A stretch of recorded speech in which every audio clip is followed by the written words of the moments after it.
America आणि Israel इराणचं युद्ध सुरू आहे, मात्र चीननं तिकडनं तेल आणण्याची परवानगी इराण देत आहे, बांगलादेशाला दिली जाते आणि भारताला परवानगी मिळताना दिसत नाही आहे.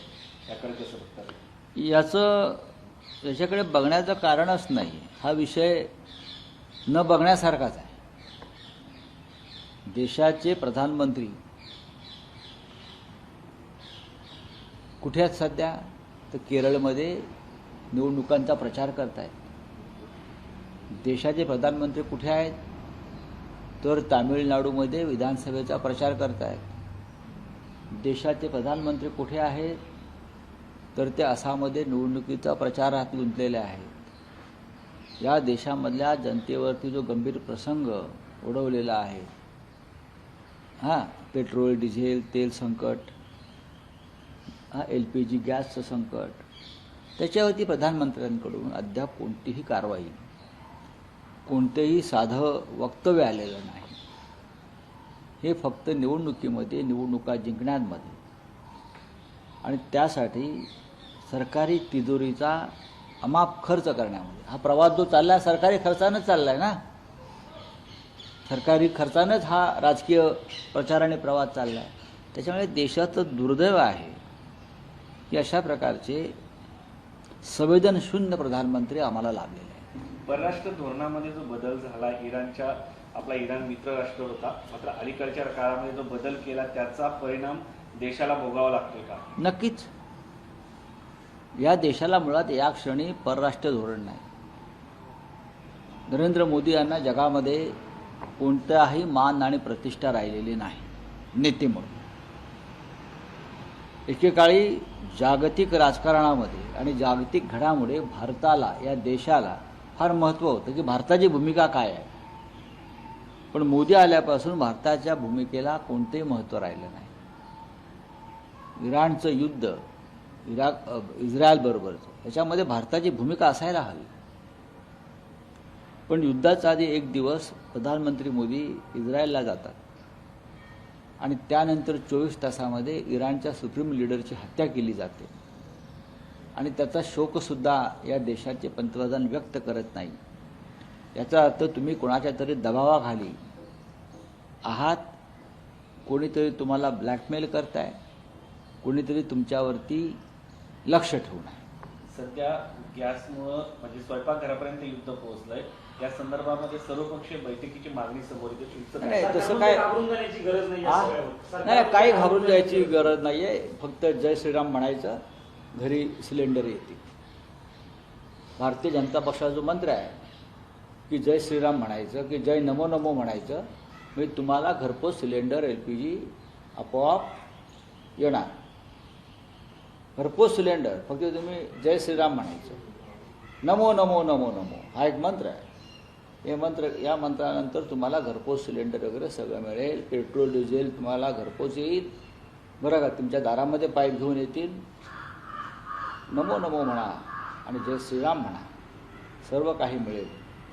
इतक्या स्तरावर या देशामध्ये अंधभक्ती या लोकांनी भरवल्यामुळे या देशातल्या प्रमुख प्रश्नांची चिंता कोणाला वाटत नाही. बोले सर्व राज्यांच्या मुख्यमंत्र्यांची एकत्रित काही होणार नाही. सर्वपक्षीय बैठक होईल असं वाटतं. काही होणार नाही. मोदींना वेळ नाही. सर्वपक्षीय बैठक अशा क्रायसिसच्या वेळी नाही, आम्ही तर मागणी करतोच आहोत. मोदींना जर वाटत नसेल की हा एक खूप मोठा क्रायसिस आहे, ही समस्या आहे, हे सरकारला वाटत नाही. त्यांच्यासाठी क्रायसिस कोणता आहे? तर केरळमध्ये निवडणुका जिंकणं, तामिळनाडूमध्ये निवडणुका जिंकणं, आसाममध्ये निवडणुका जिंकणं, हे त्यांच्यासाठी प्राधान्याचे विषय आहेत. तेलाचा इंधन तुटवडा, LPGचा तुटवडा, त्यातून निर्माण होणारी बेरोजगारी, 40% रेस्टॉरंट बंद होताना दिसत आहेत. हजारो अनऑर्गनाइज कामगार मजूर आहेत, ते बेकार होतील. त्या संदर्भात कोणाला चिंता नाहीच आहे. काल अमित शहानी जे सभागृहामध्ये भाषण केलं, त्या भाषणात त्यांनी एक शब्द वापरला, त्याच्यावर काँग्रेसकडनं आक्षेप घेतला. अरे छोड़ दो साला, छोड़ दो साला. किसका साला? इस सरकार का कोई साला है क्या सरकार में? ऐसे बहुत से साले और साला हमने देखे हैं. चलो शिवसेना पक्ष आणि चिन्हाच्या प्रकरणात आज सर्वोच्च न्यायालयात सुनावणी आहे. 40वा नंबरवरती लिस्टेड आहे. किती? 40व्या क्रमांकावरती देशाच्या सर्वोच्च न्यायालयानं आमचं मॅटर लिस्टेड केलेलं आहे. पुन्हा एकदा जे मॅटर ताबडतोब मला सुनावणी करायची आहे आणि विषय संपवायचा असे आमचे देशाचे न्यायालयाचे सुप्रीम लीडर, नोव्हेंबर महिन्यात सुप्रीम लीडरच आहेत ते.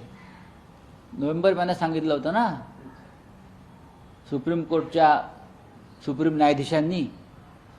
काय झालं? कोणाचा दबाव आहे? काय राजकारण चाललंय सर्वोच्च न्यायालयामध्ये? आम्हाला कळत नाही का?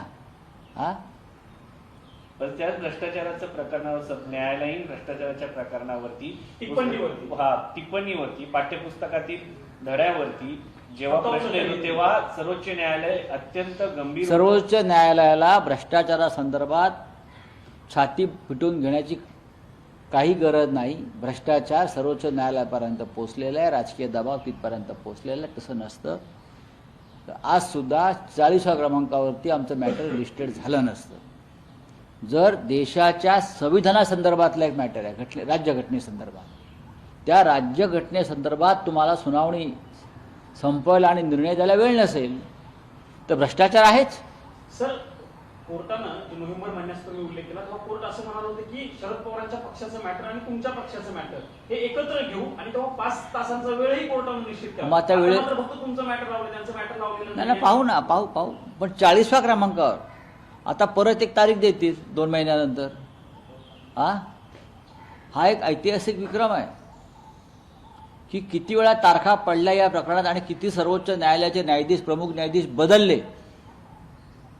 हा एक विक्रम आहे आणि याची गिनीज बुक ऑफ वर्ल्ड रेकॉर्डमध्ये नोंद होईल आमच्या देशाच्या सुप्रीम कोर्टाची की कसं राज्यघटनेसंदर्भातलं एक प्रकरण 4 वर्ष ढकलत अनिर्णित अवस्थेत ठेवलं, याची नोंद होईल.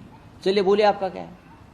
सर, आज ईरान को लेकर अभी ईरान ने सबको परमिशन दी है, बांग्लादेश को, बाकी चीन को, लेकिन भारत को परमिशन नहीं मिल रही है कि हरमुज बंदर से तेल टैंकर निकालने की परमिशन ईरान ने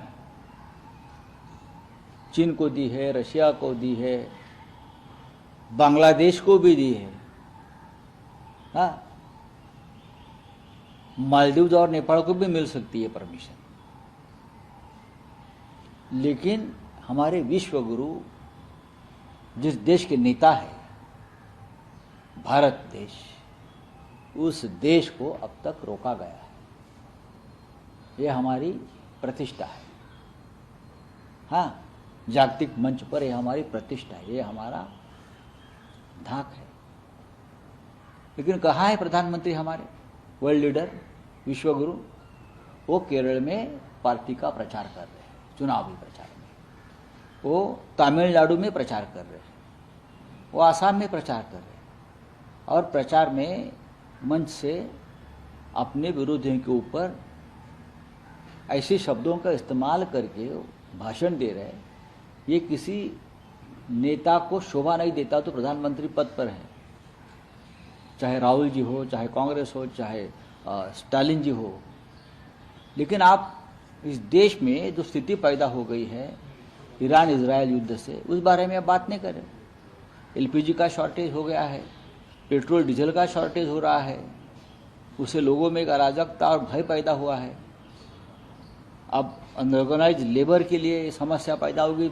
40% होटल्स रेस्टोरेंट बंद हो रहे हैं. उसके ऊपर मोदी और उनके सरकार ने अब तक एक शब्द नहीं निकाला है.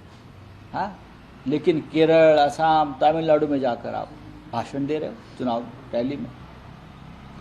देश का दुर्भाग्य है कि देश आज इस प्रकार के नेतृत्व के हाथ में रखड़ गया है. कल स्पीच दिया था, उसमें एक शब्द जो है उसके ऊपर कांग्रेस ने आक्षेप किया. देखिए, कांग्रेस ने आक्षेप लिया है, ठीक है, पूरे देश का आक्षेप है ना. अगर देश की सत्ता गुंडों के हाथ में जाएगी, जो संविधान को नहीं मानते, जो आचार संहिता को नहीं मानते, जो राज्य घटना को नहीं मानते, जो नियम को नहीं मानते, जो संसदीय कार्य को नहीं मानते, तो हमको इस प्रकार के शब्दों को बार बार सुनने की आदत हमारे कान को डालनी पड़ेगी। क्या बोल रहे हैं हमारे गृह मंत्री जी? साला। किसका साला? कौन है ये साला? मुझे बताइए, देश को बताइए। प्रधानमंत्री जी को मैं कहूँगा, आप बताइए ये साला कौन है? किसके बारे में आप ये बोलते हो साला? ये कौन सी भाषा का इस्तेमाल सदन में हो रहा है? हाँ, किसका गुणगान आप कर रहे हो? जो व्यक्ति इतने दिनों से, इतने महीनों से संसद में विरोधी आवाज को दबा रहा है, लोकतंत्र का गला घोट रहा है, उसके गुणगान आप कल कर रहे थे। हाँ, और कौन सी भाषा का इस्तेमाल किया? क्या प्रधानमंत्री अपने आप को इस विश्व का नेता मानते हैं? क्या विश्व के संसद में सभी इस प्रकार की भाषा का कोई इस्तेमाल करता है क्या? तुरंत उसको निकाल देगी जनता वहां की। सर, प्रियंका चतुर्वेदी कल कांग्रेस ऑफिस में गई थे, ऐसा पता चल रहा है, ऐसी चर्चा है। तो क्या हो गया? मैं भी जाता हूँ, सब जाते हैं। हम महाविकास आघाड़ी में है, हम इंडिया ब्लॉक में है। तो अगर कोई कांग्रेस कार्यालय या इंडिया ब्लॉक की किसी पार्टी के कार्यालय में जाकर बैठे, उसमें क्या है? गलत क्या है? मुझे बताइए। पण काही तक्रार केली गेली का की काँग्रेसच्या आमदारांनी त्यांना पाठिंबा मला माहिती. शिवसेनेचा खासदार I don't सर, know. अब तक ओम बिरला इनको लेकर कारण चर्चा- राज्यसभेच्या त्या खासदार म्हणून निवडून आहेत ना यायला त्या, इच्छुक होत्या. अजून खासदार आहेत त्या। हां इच्छुक होत्या सगळ्या. हां, बोला। ओम बिरला को लेकर अब तक चर्चा हो रही थी। अब जब क्राइसिस का दौर है, आप अपोजिशन में हैं, क्या डिमांड करते हैं? ऑल पार्टी एक मीटिंग होनी चाहिए? होनी